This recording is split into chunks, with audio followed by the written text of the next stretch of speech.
This community is an historical neighborhood. It's been here since the 1800s. Many of the people in this community were part of the neighborhood that would feed its community, part of the Black Panthers.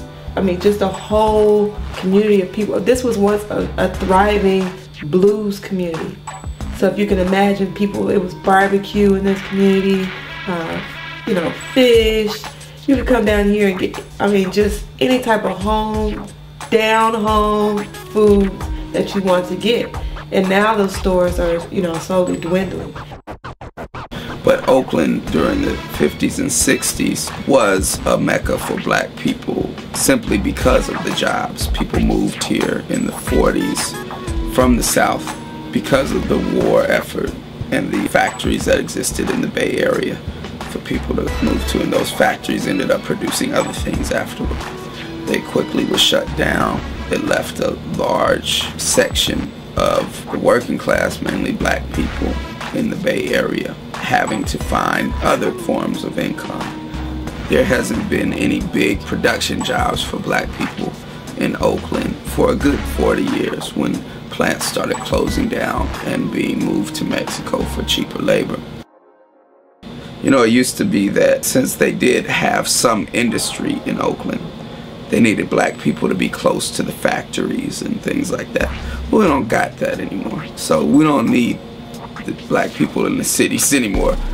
We know that one way that gentrification works is by saying to people that may be consciously or unconsciously racist that you won't have to deal with these Black people that are here. They're either going to be gone or the police have them locked away and scared enough to not come out. When you look at what City Repair has done with corners, this is very interesting because these corners are well utilized all the time. And there's a sense that the corner is a place for show time, so to say. It's a place for fashion. It's a place for conversation. But it's never really a comfortable place because you can have enforcement coming at any time. People will call the police on people if they see a bunch of young Black people hanging out on the corner, and just call the police. The police will come and harass people and this and that. And even if nobody gets arrested for having things, after a while people are like, I'm not hanging out there. That in Oakland they had 350 cops just 3.5 years ago. Now they got 1,000 cops patrolling Black people. San Francisco's doubled its police force, and every area, major metropolis where Black people live all across this country, they've doubled, tripled, and quadrupled their police force, equipped them with tanks, all kinds. We got to stop it, brother. Let's get together and unify.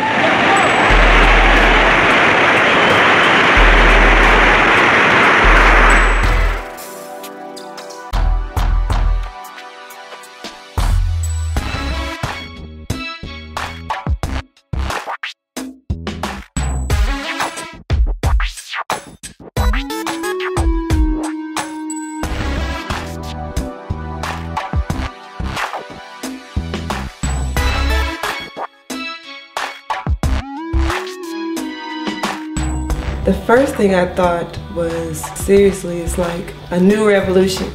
I thought of communities becoming involved in something that they hadn't ordinarily become involved in before. It seemed like a movement that this community had seen before, but in a different sense. It meant that there was more connectivity between each other. There was more communication. And the idea is that some people will move in and integrate into Black neighborhoods that really want to be part of the community. But the way to fight this taking over of a neighborhood is to make art and make things where the neighborhood can congregate more. And that if you're going to come, you're going to end up having to be part of the community. So if we create art and create things that make more community, rather than just beautify the property, but beautify the ways that we can interact with each other, then that will in turn beautify the landscape and the property too.